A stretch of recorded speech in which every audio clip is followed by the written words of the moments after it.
왜 그렇게 책을 좋아하냐라는 질문을 듣게 되면 생각을 하게 되는데 그 적극성인 것 같아요. 그 외에 다른 유튜브가 될 수도 있고 좋은 어떤 컨텐츠를 봤을 때 깨달음이 있고 성찰을 하기도 하고 그렇지만 그거는 제가 원해서 느꼈다기보단 우연히 느끼게 되는 경우가 대부분이거든요. 책의 경우에는 그게 언제나 제가 먼저 시작하는 거예요. 지난 날보다 어제보다 덜 구려지고 싶어.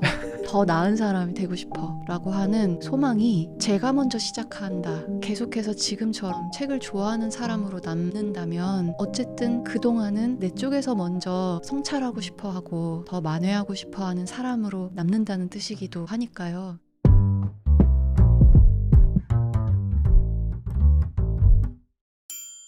네, 안녕하세요. 최성훈의 사고실험입니다. 오늘도 정말 특별한 게스트분을 모셨습니다. 뮤지션, 작가, 책방 주인에 이르기까지 굉장히 다양한 직업을 갖고 계시고 또 제가 생각하기론 가장 솔직하게 자신을 표현하는 분이신데요. 오늘 요조님 모셨습니다. 안녕하세요. 안녕하세요. 우선 정말로 이제 요조님이랑 저는 처음 뵌 사이고 맞아요. 접점이 하나도 없는 사이. 접점이 하나도 없고 제가 일방적으로 부탁을 드려서 이렇게 모시게 됐는데 어떻게 또 이렇게 선뜻 나오실 수 있었는지. 약간 선수를 뺏겼다 이런 생각을 하긴 했어요. 왜냐하면 채널을 아주 애정을 가지고 지켜보고 있던 시청자 중에 한 사람이었고 제가 원래 인터뷰를 좋아하는데 인터뷰 이뿐만 아니라 그만큼 인터뷰어한테도 굉장히 관심이 있는 편이에요. 그가 한 인터뷰를 이렇게 모아놓으면 어떤 세계관이라고 해야 하나? 색깔이라고 하는 네. 게 생기는 것 같더라고요. 그 관이 너무 저하고 잘 맞는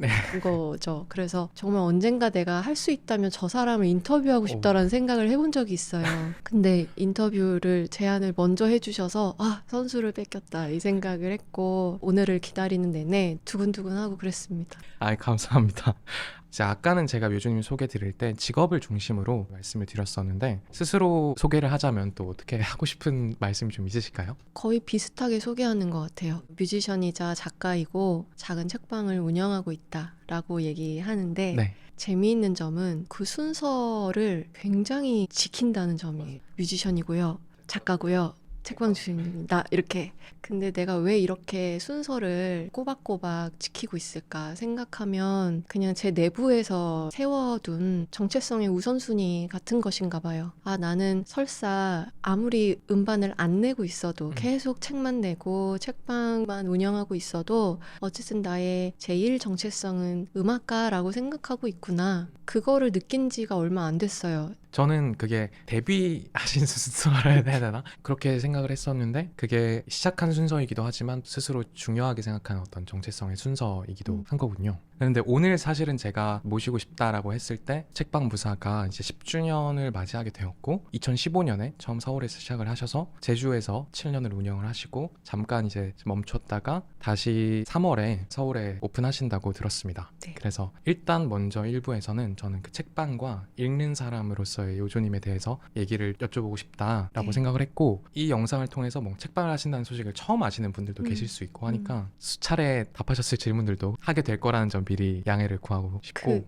이종범 씨 나오셨을 때 그런 말씀 하셨잖아요. 진짜 중요한 질문은 반복될 필요가 있다라는 말씀 하셨던 것도 저 너무 지금 애청자 티내는 그 말씀도 전 너무 공감하고요. 맞아요. 그래서 얼마든지 뻔한 질문, 익숙한 질문 얼마든지 해주셔도 괜찮습니다. 알겠습니다. 그러면은 10년 전으로 이제 시계를 돌려서 2015년에 책방 부사가 처음 시작을 했었는데 그때는 어떤 생각으로 내지는 어떤 기대를 가지고 책방을 시작하시게 됐던 거예요? 이제 사람들이 보통 현실이 좀 고단하고 도망가고 싶다라는 기분을 느낄 때 그때 사용할 요량으로 꾸는 꿈이 있잖아요. 모든 일이 간단하고 뚝딱뚝딱 이루어지는 일이 아니라는 걸 본인도 알면서도 좀 강한 척 해보느라고 뭐뭐나라는 표현을 붙여서 카페나 할까? 그냥 이거 때려치고 치킨집이나 할까? 술집이나 할까? 농사나 지을까? 이런 얘기들을 으름장 놓듯이 막 이렇게 하잖아요. 그런 것처럼 저도 나중에 책방이나 해야 되겠다. 그런 얘기를 오랫동안 해왔던 것 같아요. 네, 그러다가 제가 자주 가던 해방촌에 있는 스토리지 부겐필름이라는 책방이 있는데요. 그 대표님하고 좀 친해져서 조심스럽게 나도 책방을 하고 싶다는 꿈이 있다. 나중에 좀 한가해지고 그러면 해보고 싶어요. 이렇게 얘기를 드렸더니 그 대표님이 지금 하시면 안 돼요. 그렇게 안 바쁘시잖아요. 그래서 되게 열받았는데 틀린 말은 아니었어요. 네. 그래서 그렇지. 내가 뭐 그렇게 지금 눈코 틀 새 없이 바쁜 뮤지션도 아니고 그럼 진짜 해볼까요? 그래서 좀 무모한 감이 있게 열게 됐죠. 지금 이제 그때를 생각하면 야 진짜 순진했구나 이런 생각을 좀 해요. 그러면 그때 그 꿈을 꿈으로 남겨둘 때랑 그 꿈을 현실로 이렇게 만드는 것에 굉장한 괴리가 발생을 하기 마련인 것 같고, 엄청요. 가장 처음에 좀 놀라거나 느끼셨던 건 좀 어떤 거였는지. 책방 하고 나서 좀 어른이 된 것 같아요. 가장 많이 달라졌던 점은 사람들을 바라보는 저의 태도가 아니었을까 싶은데요. 제가 대학 졸업하고 한 3년 정도를 이제 음악한다고 백수로 지내다가 데뷔를 하게 됐는데 그렇게 뮤지션으로 살아간다는 건 어떻게 보면 굉장히 안전한 사회생활이었던 것 같아요. 제가 어디를 가도 만나는 사람들이 대부분은 저를 좋아하거나 저에 대해서 좀 알고 있거나 환대하고 호의적이고 그리고 제가 일할 때에도 내가 일하는 곳 그리고 사람들이 내가 일하는 모습을 지켜보는 곳이 이렇게 나누어져 있고 그러니까 저는 너무 안전하게 사람들을 만나왔다는 생각이 들어요. 근데 책방을 열고 나서 제가 가장 먼저 느꼈던 건 야, 정말 되게 다양한 사람들이 있구나. 불쾌한 질문들 아무렇지 않게 던지고 사진을 마음대로 찍거나 차를 내오라고 한다거나 저는 책방 준비하면서 CCTV란 단어를 한 번도 떠올려 본 적이 없었거든요. 이제 한 3개월 정도 되었을 때 CCTV를 묵묵히 설치하면서 되게 기분이 이상했어요. 뭔가 내가 꿈꿨던 그 환상이 너무 순진해서 좀 민망한 기분이 있었어요. 그런 것들을 경험하게 되면서 굉장히 후회했어요. 책방을 열었다는 사실을. 그래서 2년만 눈 딱 감고 열심히 하고 계약이 끝나면 아주 깨끗하게 뒤도 돌아보지 말고 이 일을 그만두자라고 생각했었어요. 그러면서 또 느꼈던 게 제 주변에 있는 다른 사람들을 생각했어요. 이를테면 직장 다니는 사람들이나 장사하는 사람들. 왜 저 사람들이 일하면서 저렇게 힘들어했는지 왜 사직서를 늘 품 안에 꽂아넣고 직장을 다녔는지 너무 알게 됐고 물론 제가 유복하게 잘한 사람이 아니었기 때문에 데뷔하고 나서도 자잘한 아르바이트를 많이 했었거든요. 그래서 그렇게 아르바이트를 하면서 만났던 사람들이 없었던 건 아니지만 진짜 내 일로 만나는 사람들의 무게감은 또 좀 다른 것 그쵸. 같더라고요. 그때부터 모든 직업에 대한 존경심을 자연스럽게 갖게 되면서 동시에 내가 일하고 있는 내 직업, 예술가라고 하는 직업도 일반적으로 바라보게 되었던 것 같아요. 20대 때는 조금 우쭐했던 것 같아요. 제가 예술가라는 사실에. 근데 이제 그런 걸 완전히 내려놓은 게 책방을 시작하게 되면서였던 것 같고 그런 마음가짐을 갖고 나서야 이상하지만 책방을 더 하고 싶더라고요. 여전히 책방에는 이상한 사람들이 꾸준히 나타났지만 책방에 찾아오는 진짜 좋은 사람들 결이 맞고 책을 좋아하는 진짜 보석 같은 사람들을 주목할 줄 알게 되면서 이 일을 계속 하고 싶다라는 생각을 1년 정도 지났을 무렵부터 하게 됐고 그리고 정신 차려보니까 이제 10년이 됐네요. 근데 이제 책방 이야기를 하면 그러니까 을에 따라오는 이야기가 되게 낭만적이다라는 긍정적인 시선이 있을 수 있고 근데 어떻게 그걸로 먹고 살 수 있겠어? 라는 뭔가 걱정스러운 약간 부정적인 눈초리가 있을 수 있는 것 같은데 사실은 이제 책방이란 것의 본질은 책을 진열하고 판매하는 것이잖아요. 물론 비즈니스 이런 것이 가장 중요하다고 할 수도 있지만 그것을 제외한 책방의 역할 같은 것들에 대해서는 어떤 걸 좀 느끼게 되셨는지.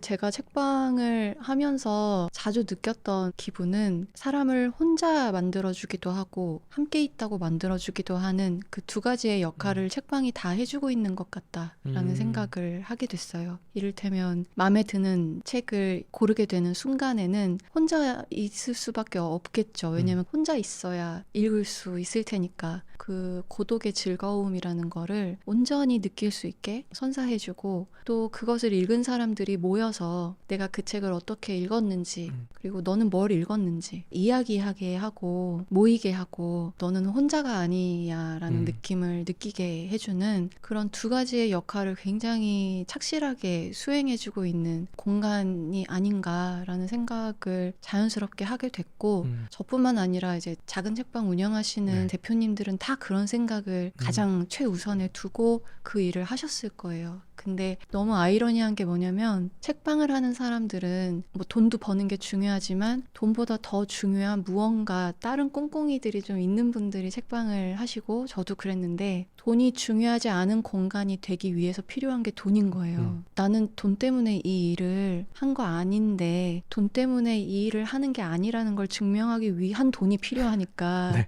자꾸 자기 안에 모순을 발견하게 되는 거예요. 근데 다만 저는 좀 고집을 부려볼 수 있을 때까지는 고집을 부려보고 싶은 거죠.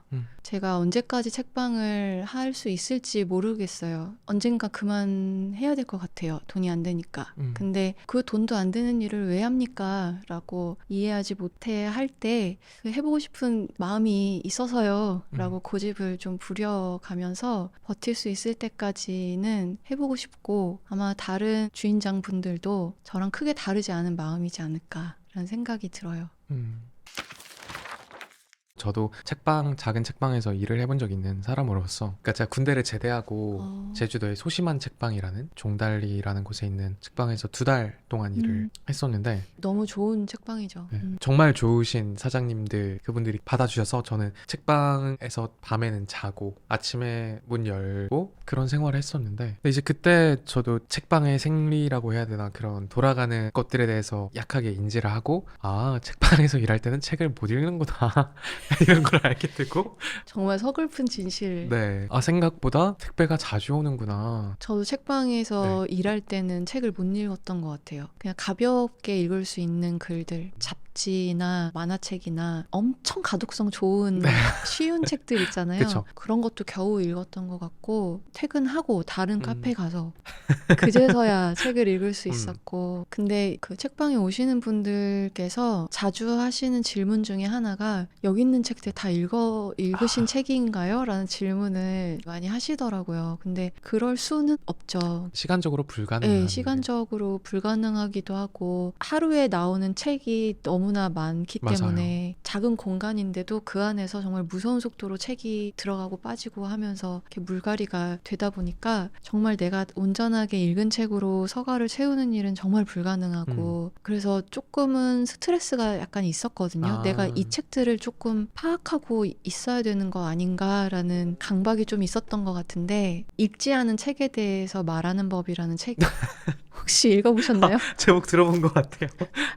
피에르 바야르였던가 프랑스 철학가가 쓰신 책인데 그 책의 앞부분에 도서관 서기가 등장하는데 굉장히 떳떳하게 자랑스럽게 저는 여기에 있는 책을 단 한 권도 읽지 않았다. 그러나 나는 여기 있는 책을 다 안다 라고 얘기해요. 이 책이 어떤 책인지 파악만 하는 거죠. 제목 보고 추천사 누가 썼나 보고 목차 보고 보도자료 같은 거 읽고 하는 식인 거죠. 그리고 이제 책을 읽기 시작하면 아무 책도 알 수가 없게 된다라고 얘기를 하는데 그게 진짜 맞는 말인 게 저도 책방하던 초창기 때 책이 이렇게 오면 너무 신나고 행복하잖아요.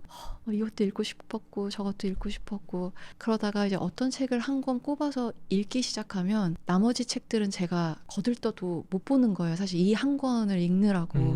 그러면 이 한 권은 내가 읽겠지만 이 나머지 책들은 제가 다 모르는 책이 되어버리는 거죠. 그러니까 이제 그 서기는 책을 그냥 다 알고 있어야 된다. 책을 읽는 것이 나머지 책들을 다 아는 일에 방해가 된다. 약간 이런 식의 얘기를 하세요. 그래서 아 그런 거구나라고 생각하고 난 이후에는 그냥 파악하는 정도로 다 두루두루 책을 좀 들춰보고 그렇게만 해도 아는 척하기 좋고 맞아요. 아는 척 적당히 할 수 있고. 적당히 할 수 있고 굉장히 도움을 많이 받았어요. 그러네요. 어떻게 보면 그 공간 전체를 네. 얕게라도 이해하는 것이 더 중요하니까. 네. 근데 그래도 그러니까 제 경험, 제 소심한 책방에서의 경험, 그 짧은 걸 되새겨 보면은 특히 뭔가 제주에 있다거나 하면은 약간 사람들이 기대하는 소위 감성이라거나 그런 것들이 존재할 수 있고, 그래서 그런지 특정한 작가님들의 책이 더 많이 나가거나 그런 경우들이 있었거든요. 맞아요. 무사가 편애하는 아니 무사와 관계가 가까웠던 작가분들은 또 어떤 분들이 계셨을까?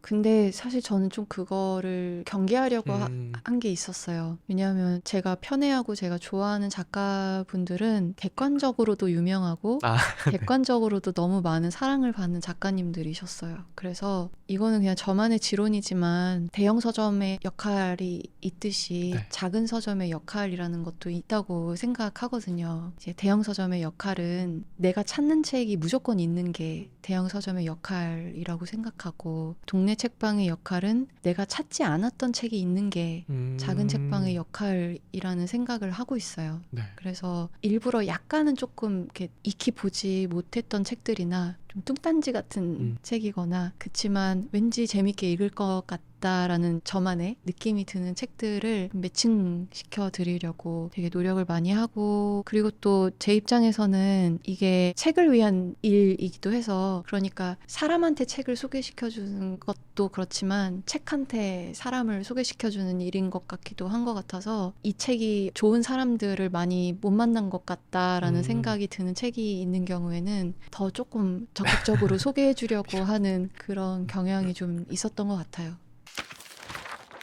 사실 처음에 여쭤봤어야 될 얘기일 수도 있지만 그 이 책이라는 것은 언제부터 좋아하기 시작하셨냐? 책을 언제부터 좋아했을까 생각하면 대학생 때부터가 아니었을까라고 생각해요. 학창 시절에는 거의 몇 권의 책을 계속 반복해서 읽기밖에 안 했던 것 같아요. 뭐 어린 왕자, 나의 라임 오렌지나무, 네. 꽃들에게 희망을, 그런 책을 정말 많이 읽었고, 그러다가 이제 대학교 가서는 할 일이 없을 때마다 도서관에 좀 많이 가 있었는데, 그냥 책을 이렇게 골라가지고 펼쳐서 종이 넘겨가면서 책을 읽는 그 행위 자체가 좀 버릇이 된 것 같아요.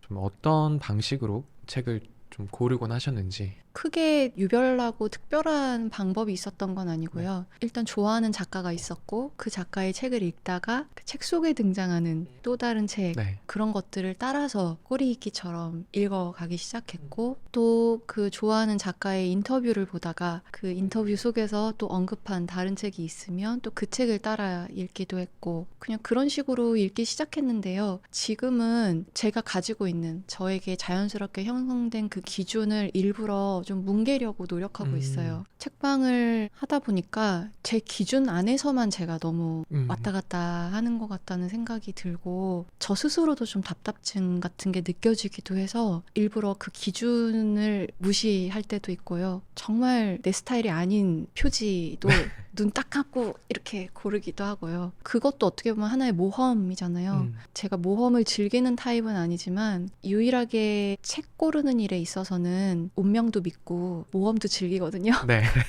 그러다가 이제 실패하면 잘못 골랐네, 그런 어떤 실패의 경험도 재미있어요. 그러게 우리가 할 수 있는 실패 중에서 가장 유쾌한 실패 쪽에 가깝지 않을까. 그리고 그나마 안전하기도 네. 하고. 근데 방금 운명을 믿는다는 말씀이 재밌었는데 어떤 책은 그러니까 운명처럼 나에게 다가오기도 한다. 그런 경험을 해보시기도 한 거죠, 그러면? 네네. 이를테면은 어떤 책을 이제 펼쳤을 때, 이건 그냥 저만의 막무가내 운명론이지만 그 느낌이 와요. 이건 지금 읽을 게 아니야 라는 느낌이 올 때가 있고, 그러면은 저는 미련 없이 덮고 그냥 묵혀두거든요. 때가 올 거야 라는 믿음을 가지고 기다려요. 그랬던 책이 데미안이었고, 솔직히 10대 때 너무 어려웠어요. 저는 앞부분은 좀 재미가 있었던 것 같은데 맞아요. 뒤로 갈수록 진짜 무슨 말인지 모르겠어서, 이거는 내가 지금 읽을 책이 아니구나, 나중에 때가 올 거야 라고 이렇게 밀어두었고, 아마 30대쯤이었던 것 같아요. 서울역에 있는 이제 책방이 있었거든요. 그래서 거기서 이제 기차 시간 기다리면서 책을 이렇게 보고 있는데 진짜로 데미안이 저한테 말을 거는 거예요. 지금이야 이렇게.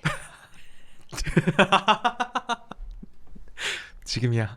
지금이야? 그래서 그때 읽었죠. 근데 무엇이 되었든 정확한 때가 음. 존재한다는 것은 자명한 사실인 것 같고, 특히 우리가 명저 아니면 명작이라고 하는 것들은 어렸을 때 약간 허영심으로, 저도 고등학교 때 막 엄청 쑤셔 넣었거든요, 저한테. 근데 그때 봤을 때 예를 들면 이해가 안 됐고 이게 왜? 라고 했던 것들이 나중에 다시 봤을 때 훨씬 더 울림이 큰 경우들이 많았어서 저도 동의합니다. 정말 그래요. 제 이름이 이제 요조인데 다자의 오사무의 네, 다자의 인간실격. 오사무의 인간실격 주인공이잖아요. 근데 저도 그 책을 한 세네 번 정도 읽었는데 진짜 읽을 때마다 요조를 바라보는 제 마음가짐이 너무 다르고 그 이야기가 매번 다르고 오바 요조는 전혀 달라지지 않았잖아요. 그 활자 안에 그대로 있는 사람인데 그걸 바라보는 제가 너무 그 사이에 달라졌기 때문에 이 이야기를 읽는 감성도 달라지는 거잖아요. 그게 너무 재밌고 신기하고 그래요. 저는 인간 실격을 딱 한 번만 읽었는데 그 이유가 뭔가 너무 이입해버릴 것만 같은,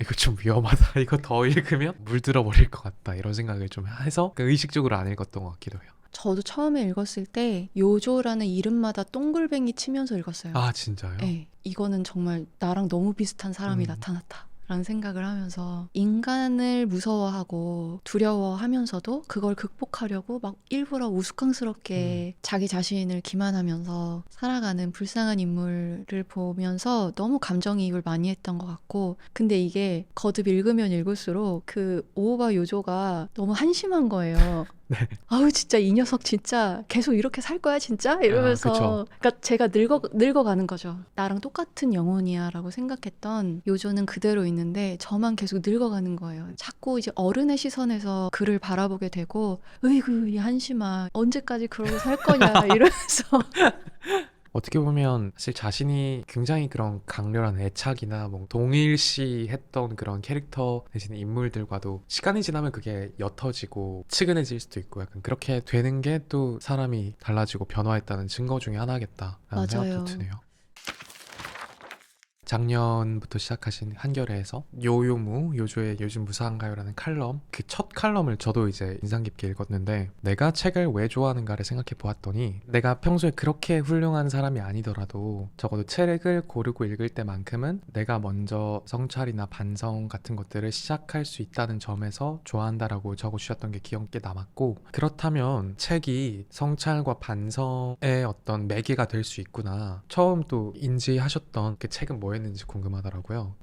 근데 처음 그거를 깨닫게 해준 책이 뭐였는지는 잘 음. 모르겠어요. 우리가 대체로 다 그렇잖아요. 우리가 좋아하는 거, 책이든 사진 찍는 거든 뭐든 좋아하는 일을 내가 왜 좋아하는지를 아주 깊이 생각하고 답변이 분명하게 존재한 상태로 좋아하는 게 아니라 사실은 그냥 좋아하는데 왜 그렇게 책을 좋아하냐라는 질문을 듣게 되면 이제 그때 뒤늦은 감으로 그러게 내가 왜 좋아하지? 이렇게 생각을 하게 되는데, 그렇게 생각해 봤을 때 사실 저는 성우님도 그렇겠지만 책도 좋아하지만 음악도 좋아하고 영화도 좋아하고 연극도 좋아하고 유튜브도 좋아하고 각종 문화 활동을 다 좋아하는데, 근데 책은 뭐가 다를까?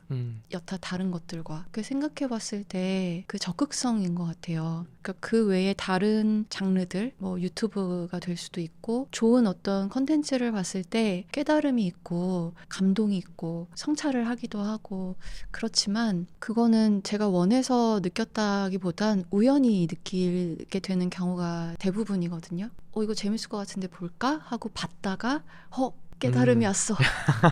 약간 이렇게 어떻게 보면 수동적으로 이렇게 찾아오게 되는데, 책의 경우에는 그게 언제나 제가 먼저 시작하는 거예요. 그러니까 성찰이나 반성이나 이런 것보다도 조금 더 제 입장에서 정확한 단어를 꼽아보자면 만회가 될 것 같은데, 지난 날보다 어제보다 앞으로는 덜 구려지고 싶어.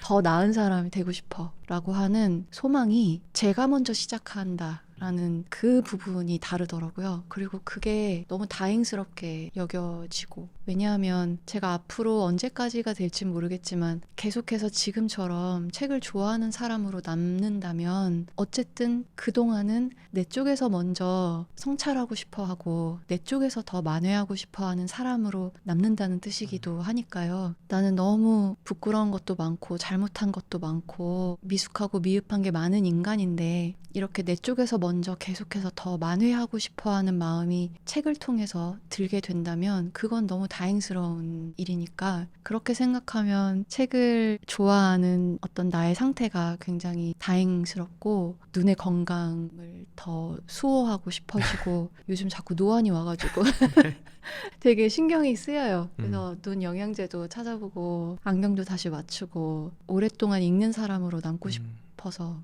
말씀하신 것처럼 중요한 것은 그것이 뭔가 꼭 반성이냐 성찰이냐 이런 동사가 중요하다기보다도 그러니까 먼저 능동적으로 내가 네, 선택할 네. 수 있다는 것. 특히 이제 유튜브 같은 경우에는 나에게 알고리즘이 띄워주는 것들을 약간 조금 더 이제 수동적으로 받아들이는 그런 것이 있지만 또 우리가 책을 고른다는 것은 상대적으로 훨씬 더 귀찮은 일이고 더 비싼 일이고 그러다 보니까 무엇을 느낄지에 대해서 생각을 좀 더 가질 수밖에 없게 된다는 점에서 나를 더 좋은 사람, 흥미로운 사람으로 만들어가는 방향이 아닐까. 맞아요. 정리 너무 잘해주셨어요. 네, 그럼 저희는 여기서 1부 마무리하고 다시 2부로 돌아오도록 하겠습니다. 네.